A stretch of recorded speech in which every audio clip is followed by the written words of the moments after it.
হামলা পাল্টা হামলার মধ্য দিয়ে মধ্যপ্রাচ্যের নতুন এক সংঘাতের সূচনা করেছে দখলদার ইসরায়েল ও ইসলামী প্রজাতন্ত্রের দেশ ইরান।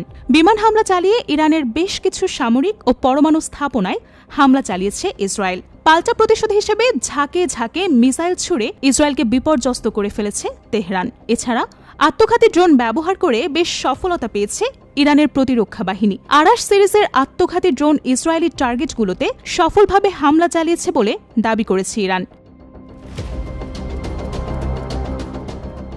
শনিবার এক বিবৃতিতে ইসলামী বিপ্লবী গার্ড বাহিনী অর্থাৎ আইআরজিসি জানিয়েছে যে ইরানের সেনারা ব্যালিস্টিক মিসাইল ও সশস্ত্র ড্রোন ব্যবহার করে ইসরায়েলের কৌশলগত লক্ষ্যবস্তুতে সফলভাবে হামলা চালিয়েছে। ইরানে ব্রিগেডিয়ার জেনারেল আহমদ বাহিদি জানান, অভিযানে মিসাইল ও আত্মঘাতী ড্রোন ইসরায়েলের অন্তত ১৫০টি লক্ষ্যবস্তুতে আঘাত এনেছে, যার মধ্যে কয়েকটি গুরুত্বপূর্ণ সামরিক ঘাঁটিও ছিল।